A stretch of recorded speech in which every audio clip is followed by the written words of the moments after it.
So it's been about 7 months since I started using this microphone, and it's been holding its ground very well.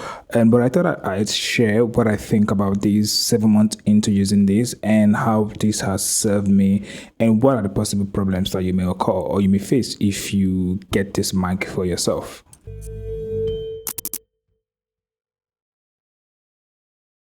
So I'm gonna be honest, and I'm gonna say this: there are no complaints. Well, there are not so much complaints, or there are not serious complaints, because to be honest, this mic has been great. I've been using it and I have not really had anything that I would wish. Well, I mean, I wish I could get a shock mount for it too, but other than that, I know that I was buying anyway. I needed it didn't have a shock mount, but other than that, in terms of the quality and in terms of how it sounds, I think it's pretty good for the price point. Yet there are no defects that I've seen over the years that I think is a big problem. However, I want to touch on two things that I think that you might not notice until you're like far into using this mic. One of them is the foam.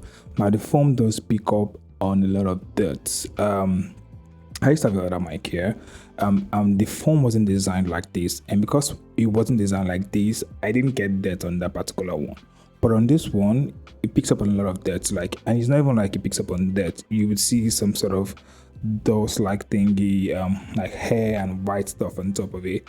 I mean, I don't think that's a problem. I think that can be easily cleaned using I think the same thing you use to clean off your suits. I've not tried it yet, but because this mic sits close to the window, all of the dust that comes from there sometimes settles on the foam. Now, while you can easily clean the body, because that also gets a lot of dirt, a lot of dust, I mean to say, the foam is not easy to clean, so you that is one thing I think you should take note of if you're going to purchase this mic and use it long term.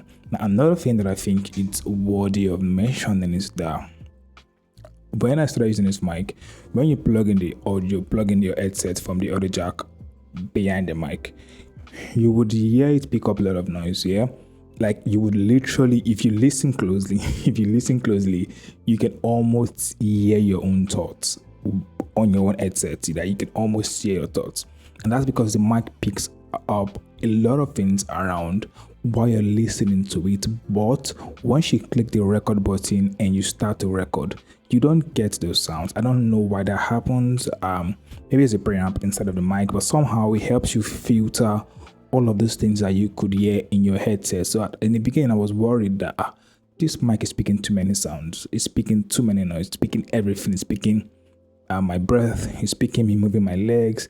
And how do I record with something like this if it picks up everything? How do I mean, there's going to be a lot of post-production to be done, But then again, I realized that after I hit the record button, I didn't hear all of those micro sound. I could hear the little ums and the little e's, which I can take off with noise reduction, in post. But these other sounds of, my slippers moving, so tiny sound that I thought I could hear. Literally, like you could hear people talk outside my gate if I had my headphones on, and I was thinking I was also going to hear that when I clicked the record button, but I didn't hear that.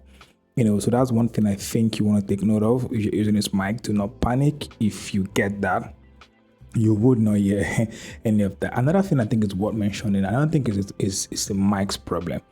I think it's how you put yourself, the distance you use. You can see I'm using this mic very close. I'm about 5 fingers away, which is roughly 4 inches away. Which is not advisable, to be honest. You want to bring it down a bit, but for some reason I like bringing it up. Yeah, so if you do this, you will get plosives. It's not the mic's fault, it's just how I use the mic, and I wouldn't count that as a problem, so to speak. But I think for some other mic, even if you get it too close, you will still get plosives, I think. But I just thought to mention that you want to be careful of the foam. It's going to get dirty, really. It's going to pick up on a lot of dirt, a lot of dust as well. The body does pick up on dirt as well, but like I said, it's easy to clean. You also want to take note of the surround noise that it gets, and don't let that bother you so much, as you might not even hear that in your production or in your video or in post, And then you also want to be careful of the plosives.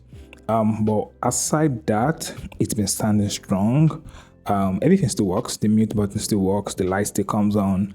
The knob still works. It's nothing has fallen apart. The hinges are still very solid. If I move that, you hear noise, but the they are still very solid, and it's still strong after 7 months. So if you're wondering if this mic would last you 7 months and above, the answer is yes.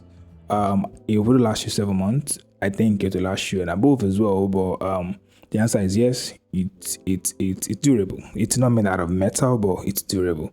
It hasn't fallen off from my hand yet. I don't see a use case scenario to fall off, but it hasn't fallen off. But it's been serving me great, and it's been serving me, good. I've never had any issues with this mic. So if you're out there and you want to get a Fifine AM8, I think you should go ahead and purchase one. You're making a good decision. It's worthy of its price point. It's worth the money, and you get what you pay for. The sound is great, the audio is great. You're obviously listening to me speak into the mic right now, so whatever you're hearing is the mic speaking. And yeah, that's pretty much what I wanted to share today. Just to let you guys know that the mic has been standing strong, and nothing else. Literally nothing else. But new videos coming up very soon. Please like, share, subscribe if you found this video useful. If you don't, still subscribe. I mean, there are other videos I'm going to drop in the future that you might find useful, or probably other videos that I've dropped in the past that you still might find useful. That would mean a lot to me. I find that a lot of you that watch my videos are not subscribed. You watch them but you're not subscribed. Just click the button. It's a question of literally just click the button. It helps to inspire me, and it helps to support me to keep doing these videos, even though I'm not doing them for you guys, but it still helps nonetheless. But other than that, bye, and see you guys in the next one.